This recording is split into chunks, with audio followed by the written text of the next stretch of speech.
रुग्णसेवा हीच ईश्वर सेवा हे ब्रीद वाक्य घेऊन प्रत्येक मेडिकल स्टुडंट किंवा हॉस्पिटल उघडणारे सो कॉल्ड चॅरिटेबल ट्रस्ट करणारे सो कॉल्ड ट्रस्टी जे आहेत ना, ते आपला धंद्यातलं पहिलं पाऊल टाकतात आणि तिथून पुढं त्यांची जी ग्रोथ होते ना, ती डोळे दिपवणारी असते. म्हणजे हे जे मल्टी स्पेशालिटी, सुपर स्पेशालिटी, त्याच्यानंतर चॅरिटेबल या गोड नावाने, गोंडस नावाने अक्षरशः कसाईखाने उभा केले जातात ना, त्याच्यावर सरकारचा अंकुश बिलकुल नाहीये. सरकारमधील मंत्री, संत्री, आमदार यांच्यासारख्या लोकांच्या पुढं करायचे, त्यांचे खिसे भरायचे, प्रशासनातील अधिकाऱ्यांचे खिसे भरायचे आणि गळे कापायचा उद्योग बिनबोबाटपणे चालू द्यायचा, असाच प्रकार या ट्रस्टच्या हॉस्पिटलच्या बाबतीत समोर आलेला आहे.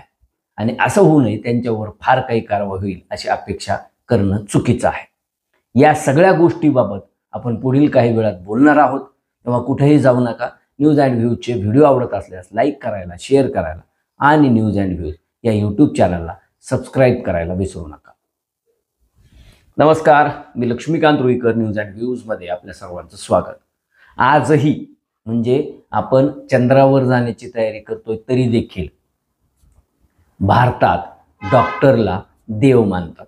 नवे जगातही डॉक्टरच्या रूपात देवाला पाहिलं जातं आणि बहुतांश डॉक्टर मंडळी देखील आपले रुग्ण हे आपल्याकडं आलेले ईश्वर आहेत किंवा त्यांची सेवा करणं हे आपलं कर्तव्य आहे, धर्म आहे, याच हिशोबाने काम करताना दिसतात.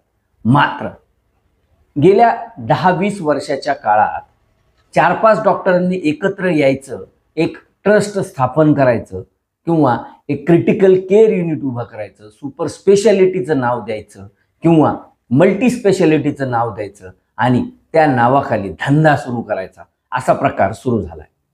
तो प्रकार हा एवढा जीव घेणा आहे की तिथं जर का एकदा रुग्ण गेला, त्यांच्या तावडीत किंवा त्यांच्या पंजात अडकला की त्याला पुरतं पिळून काढल्याशिवाय, त्याच्या नातेवाईकाचे खिसे रिकामे केल्याशिवाय, त्यांना त्यांचे दागदागिने, जमिनी विकायला लावल्याशिवाय हे डॉक्टर मंडळी त्यांना सोडतच नाही. हा सर्वसामान्य माणसांचा अनुभव आहे.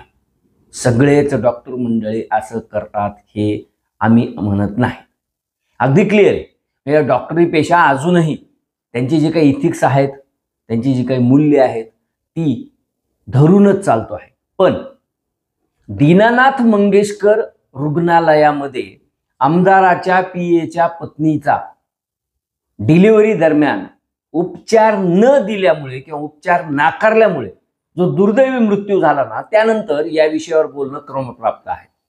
म्हणजे कुणी जर का इंडिव्हिज्युअल हॉस्पिटल सुरू केलेलं असेल किंवा 3-4 जणांनी मिळून एखादं रुग्णालय उभा केलं असेल आणि ते जर का रुग्णांची सेवा करत असतील, तर निश्चितपणे त्यांच्या चांगल्या कामाची दखल देखील घेतलीच जाते. पण दीनानाथ सारखे जे मोठमोठाले हॉस्पिटल्स आहेत ना, ते खरोखरच कसाईखाने झालेले आहेत. म्हणजे तिथे एखादा पेशंट गेला की त्याच्यावर कशा पद्धतीनं सुरी चालवायची, त्याची मान कशी कापायची, त्याचे खिसे कसे कापायचे, हे ठरलं जातं. यावर अनेक चित्रपट आले, यावर अनेक लोकांनी टीका टिप्पणी केली, लेख लिहिले, यावर विधिमंडळामध्ये देखील चर्चा झाली, यावर कायदे बनवण्याबाबत चर्चा झाली. धर्मादाय आयुक्तांच्या नेतृत्वाखाली यांना सगळ्यांना ट्रस्ट करणं क्रमप्राप्त झालं, त्यांच्यावर काही निर्बंध घातले गेले, पण त्याचा उपयोग होत नाही. कारण हे ट्रस्टचे हॉस्पिटल एवढे मुजोर आहेत, एवढे माजोरडे झालेले आहेत की ते कुणालाच मोजत नाहीत. म्हणजे एकट्या पुण्यामध्ये, ज्या पुण्यामध्ये दीनानाथ मंगेशकर हॉस्पिटल देखील आहे, त्या एकट्या पुण्यामध्ये 56 पेक्षा जास्त ट्रस्टचे हॉस्पिटल आहेत. मग ट्रस्टचं हॉस्पिटल झाल्यानंतर त्यांना सरकारकडून अनेक सोयी सुविधा मिळतात. म्हणजे अगदी 1 रुपयात जमीन खरेदी करण्यापासून किंवा त्याचं मुद्रांक शुल्क माफीपासून ते त्याच्या वीज बिलामधल्या सवलतीपर्यंत किंवा त्याच्या खरेदीमधल्या सवलतीबाबत सुद्धा अनेक सोयी सुविधा त्यांना सरकारच्या वतीनं दिल्या जातात. का? तर त्यांनी रुग्णांची सेवा करावी. आणि महाराष्ट्रामध्ये अशा ट्रस्टच्या हॉस्पिटलची संख्या ही जवळपास 100-150 पेक्षा अधिक आहे. आणि असं असतानाही रुग्णांना उपचार न मिळाल्यामुळं मृत्यू होणाऱ्यांची संख्या ही महिन्याला 10-5 हजाराच्या घरात असेल. याचा अर्थ काय समजायचा? हे जे दुकानदारी मॉल सारखे जे हॉस्पिटल उघडलेले आहेत, ते हॉस्पिटलमधले ट्रस्टी जे आहेत, डॉक्टरांना तिथले काम करणाऱ्या किंवा तिथं नोकरी करणाऱ्या डॉक्टरांना आम्ही दोष देणारच नाही. त्यांच्यापर्यंत जर का पेशंट गेला, ते पेशंटवर उपचार करत असले आणि त्या उपचारादरम्यान पेशंट दगावला किंवा त्याचं काही बरं वाईट झालं, तर निदान एवढं तरी म्हणता येतं की उपचार करताना तो गेलाय किंवा उपचार केल्यानंतर गेलाय. पण दीनानाथ मंगेशकर हॉस्पिटलनी अक्षरशः लाजच विकून खाल्ली असं म्हणावं लागेल. म्हणजे नाव काय त्या हॉस्पिटलचं? दीनानाथ. दीनानाथ म्हणजे दीनांचा नाथ, गोरगरीब दीन दुबळे जे आहेत त्यांचा नाथ. पण त्या नावाला बट्टा लावण्याचं, काळीमा फासण्याचं काम या हॉस्पिटलच्या प्रशासनानं केलंय. दीन दलित गोरगरिबांना अनाथ करण्याचं किंवा उजाड करण्याचं, त्यांच्या डोक्यावरचं छप्पर काढून घेण्याचं काम हे असले हॉस्पिटल करतायत. या हॉस्पिटलवर कुणाचाच चाप नाहीये, कुणाचेच निर्बंध नाही, हे कुणालाच मोजत नाही. हॉस्पिटल म्हणजे कसाई खाणे झालेत असं जे सर्वसामान्य माणसाच्या नजरेमध्ये आज चित्र आहे ना, त्याला जबाबदार हे दीनानाथ सारखे लोक आहेत. कारण या हॉस्पिटलमध्ये सोयी सुविधांच्या नावाखाली लाखो करोडो रुपयांचं बिल केलं जातं. ज्या अमित गोरके आमदारांच्या पीएनच्या पत्नीच्या बाबतीत दुर्दैवी प्रसंग घडला, त्या रुग्णाचा किंवा त्या रुग्ण महिलेचा दोष काय होता किंवा त्यांच्या नातेवाईकांचा दोष काय होता? म्हणजे तुमचे ट्विन्स आहेत आणि त्याची डिलिव्हरी केल्यानंतर ते क्रिटिकल असू शकतं म्हणून 10 लाख रुपये ऍडव्हान्स मागितला जातो. लाज नाही वाटली त्या दीनानाथच्या ट्रस्टींना किंवा प्रशासनातल्या अधिकाऱ्यांना? 10 लाख रुपये ऍडव्हान्स कसे मागू शकता तुम्ही? म्हणजे जर का एखाद्याकडे जर का पैसे नसतील तर त्यांनी मोठमोठ्या हॉस्पिटलमध्ये जायचंच नाही असं काही आहे का? महाराष्ट्रामध्ये जे काही 100-150 ट्रस्टचे हॉस्पिटल आहेत ना, त्यामध्ये 10,447 बेड हे अति गरीब किंवा ज्यांची फीस भरण्याची सुद्धा क्षमता नाही अशा रुग्णांसाठी राखीव ठेवलेले आहेत.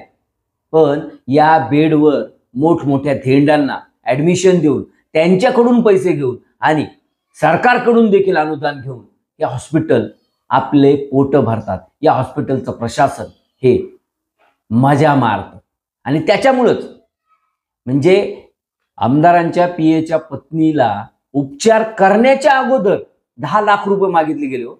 एवढे निर्लज्ज निर्ढावलेले लोक महाराष्ट्रात असतील असं वाटलं नव्हतं. म्हणजे अनेक ठिकाणी डॉक्टरांच्या चुकीमुळे मृत्यू किंवा उपचाराला उशीर झाल्यामुळे मृत्यू किंवा उपचारादरम्यान चुकीचं डायग्नोसिस झालं म्हणून मृत्यू, डॉक्टरांवर हल्ले असे प्रकार होतात, ऐकायला मिळतात, पाहायला मिळतात. पण निदान तिथं उपचार करण्याचा प्रयत्न तरी तो डॉक्टर करतो.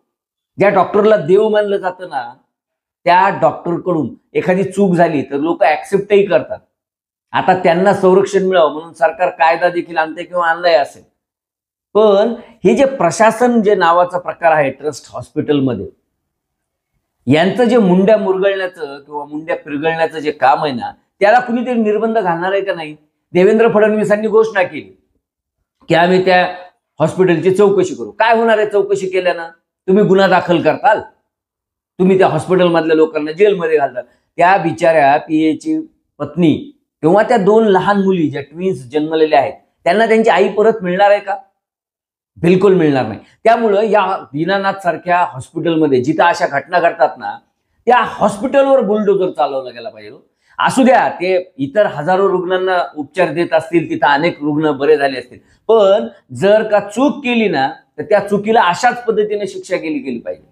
किंवा तिथले जे ट्रस्टी आहेत ना, त्या ट्रस्टींना 10-20 वर्ष जेलमध्ये घातलं पाहिजे. तर आणि तरच पुन्हा अशा पद्धतीने उपचार नाकारण्याची हिंमत कुणी करणार नाही. म्हणजे संताप होतो, सर्वसामान्य माणसाचा तर होतोच, पण आमच्यासारख्या पत्रकारांचा देखील संताप होतो की आपण 21व्या शतकाकडे जाण्याच्या गोष्टी करतोय, महासत्ता बनण्याच्या गोष्टी करतोय आणि इथं उपचार करण्यापूर्वी ऍडव्हान्स पैसे मागितले जातात. जमिनीचा खरेदी विक्री व्यवहार होता, सोनं नाणं खरेदी विक्री करायचं होतं का, कुठले बॉन्ड घ्यायचे होते शेअर मार्केटमधून, म्हणून ऍडव्हान्स दिल्याशिवाय तुम्हाला वस्तू मिळणार नाही किंवा सुविधा मिळणार नाहीत असं सांगितलं गेलं. आणि आता ते हॉस्पिटल निर्लज्जपणे सांगतंय की आमच्याकडे तो पेशंट आला, त्यांना आम्ही ऍडव्हान्स मागितलाच नाही, त्यांना उपचार करायची आमची तयारी होती, पण 2-2.5 महिने त्या ट्विन्सवर उपचार करावे लागणार होते, प्रीमॅच्युअर डिलिव्हरी करायची गरज होती आणि त्यामुळं 10-20 लाख रुपयाचा खर्च येणार होता.